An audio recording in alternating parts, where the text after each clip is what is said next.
Fadime'nin mutfağından herkese hayırlı Ramazanlar diliyorum. Çorbalar Ramazan sofralarının vazgeçilmezidir. Bugün iki çorba tarifimle sizlerleyim. Sebzeli tavuk çorbası ve köfteli düğün çorbası tarifimle güzel ve enfes bir çorba nasıl yapılırmış?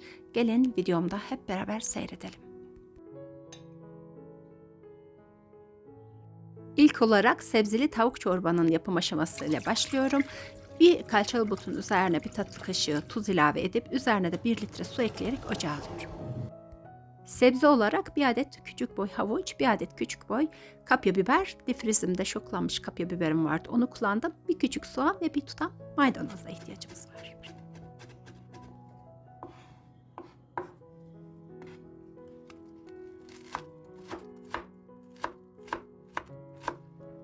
Arkadaşlar az önce de belirttiğim gibi difrizimde şoklanmış kapya biber vardı. Onu kullanacağım. Eğer siz taze kapya biber kullanacaksanız soğanla kapya biberi aynı anda kavurmanız gerekiyor.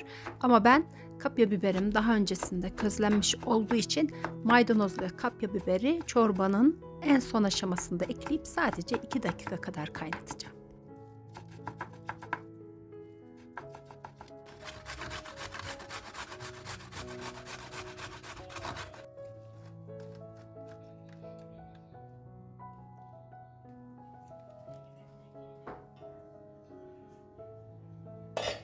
Tavuk etimiz pişti. Bir kenara alacağız. Soğuması için eti didikleyeceğiz. Ve suyunu da çorbamıza kullanacağız. Ocağa almış olduğum tencereme 4-5 yemek kaşığı kadar sıvı yağ ilave ediyorum. Ve üzerine küçük küçük doğramış olduğum soğanları ekliyorum. Ve soğanlarım pembeleşinceye kadar karıştırıyorum.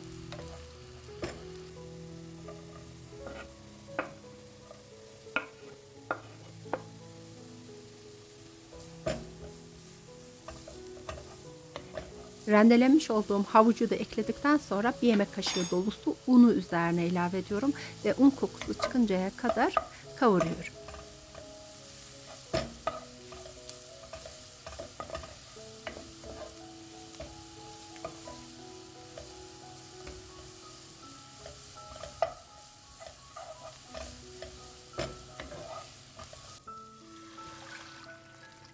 Un kokusu çıktıktan sonra 500 ml soğuk suyu ilave ediyoruz. Öncelikle soğuk suyla açıyoruz ki un topaklanmamış olsun. Ardından tavuk suyumuzu ekleyebiliriz.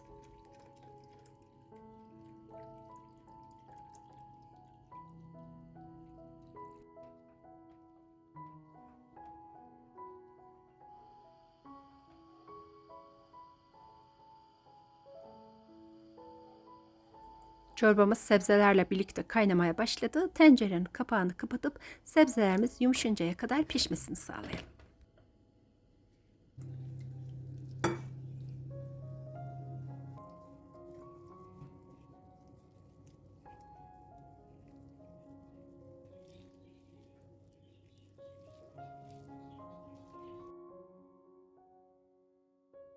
Sebzeler pişti. Şimdi bir çay bardağı dolusu tel şehriyeyi ve didiklemiş olduğum tavuk etlerini ilave ediyorum. Ve tel şehriyeler pişinceye kadar bu şekilde tencerenin kapağını kapatıp çorbanın kısık ateşte pişmesini sağlıyorum.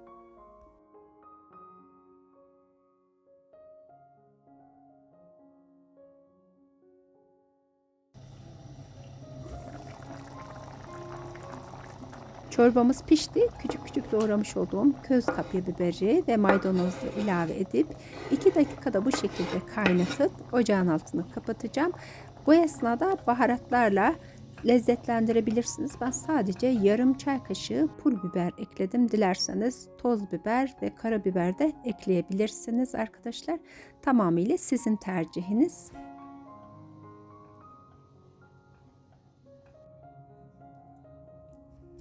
Ve geldik bu enfes çorbanın servis aşamasına. Üzerine de limon sıkıp umarım Ramazan sofralarınızda sizler de bu çorbayı tüketebilirsiniz arkadaşlar. Şimdiden deneyecek olan herkese afiyet olsun diyorum.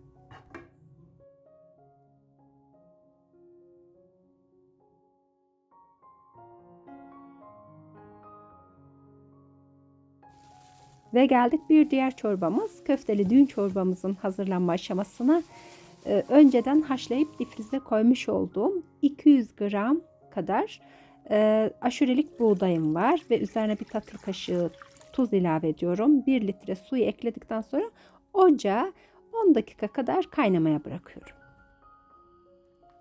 Arkadaşlar, Ramazan gelmeden birçoğumuz Ramazan hazırlıklarıyla meşguldük. İşte benim bugün yapacağım düğün çorbası da Ramazan hazırlıkları, yani dolabımda var olan malzemelerle sizlere sunacağım. Hem de sizler için fikir olmuş olur. Yine bakın arkadaşlar, öncesinden hazırlayıp şoklamış olduğum bulgurlu köftelerim var. Sizlere de tam ölçü olsun diye su bardağına doldurdum. Bir su bardağı kadar köfteleri de çorbanın içerisine ekliyorum.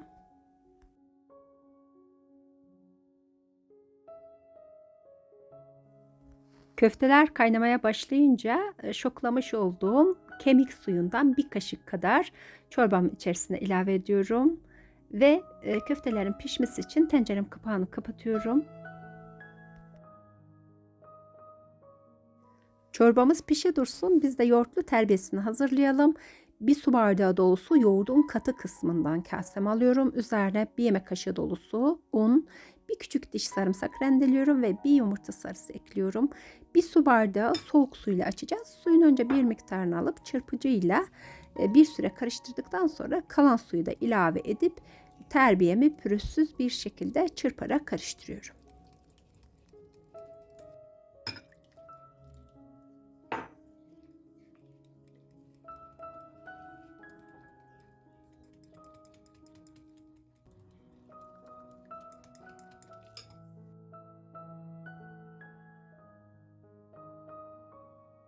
Çorbamızın köfteleri de pişti. Şimdi çorbamızın terbiyesini için çorbamızdan 2 kepçe sıcak su terbiyenin içerisine ekleyip iyice çırptıktan sonra terbiyeyi çorbanın içerisine ilave ediyoruz ve kaynayıncaya kadar da sürekli ocağın başından ayrılmıyoruz. Karıştıra karıştıra çorbamızın terbiyesinin pişmesini sağlıyoruz.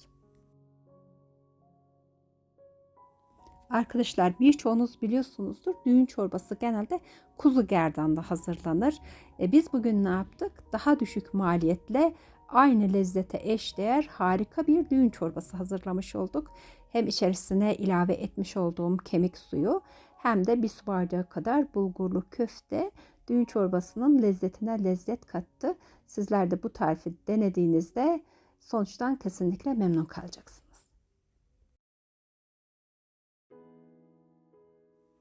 Videomu buraya kadar seyrettiyseniz ve tariflerimi faydalı bulduysanız beğeni butonuna tıklamayı unutmayınız lütfen. Henüz ilk kez bu videoda benimle karşılaştıysanız ve kanalıma abone değilseniz abonelik ücretsiz. Ücretsiz bir şekilde abone olarak kanalımı destekleyebilirsiniz. Her zaman belirttiğim gibi kanalımın büyüyüp bir yerlere gelebilmesi tamamıyla sizlerle takipçilerimin elinde. Lütfen o sihirli parmaklar beğeni butonuna ve abone ol butonuna dokunsun.